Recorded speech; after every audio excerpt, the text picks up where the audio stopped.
Kaixo, Carlos izena dut eta Valentziatik nator. Ni Alakanten eta Valentziaren artean dauden mendilerroetan dagoen oso herri txiki batean jaio eta hazi nintzen, eta horregatik beti valentzieraz hitz egiten dut, hitz egin dut, bai familiakoekin, bai lagunekin, etxean naiz kalean. Gero eskolan, katalanaz gain, esan dut katalana eta valentziera, baina hizkuntz bera da.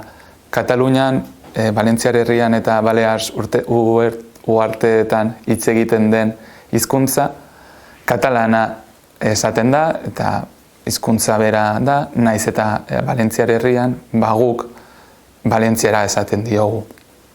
Hori esandakoa, eskolan valentzieraz gain gaztelania ere irakasten ziguten, baina nik egia esan ez nuen erabiltzen gaztelania. Bazen unibertsitate garaian, Alakantera joan nintzenean unibertsitateara ikastera, ohartu nintzela Valentziar herrian, valentziera baino, gaztelania gehiago hitz egiten zuela jendea.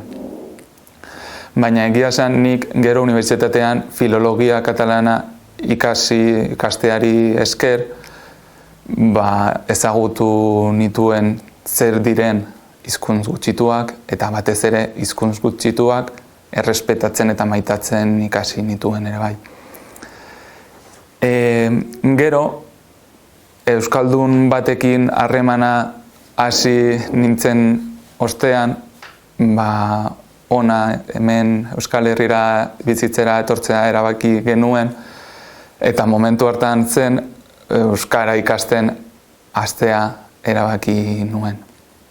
Eta hori, lehenik nire kabuz eta gero Bartzelonako hizkuntz eskola ofizialean.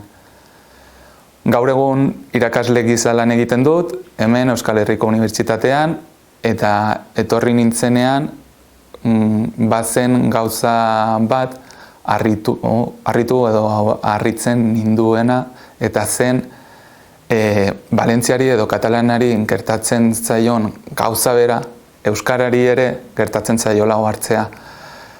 Eta bazen nik ikusten nituen lagunok edo jendeak, naiz eta euskara ikasi eta euskara jakin, beti hizketak gaztelaniaz hasten zituztela. Eta, nik ez nuen ulertzen, edo pizkat bai, eta ez nekien zergatik.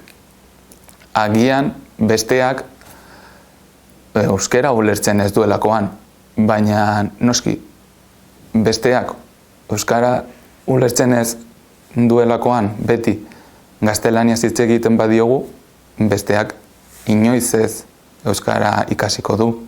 Berarentzat alferrikakoa da euskara, beti gaztelaniaz daukalako.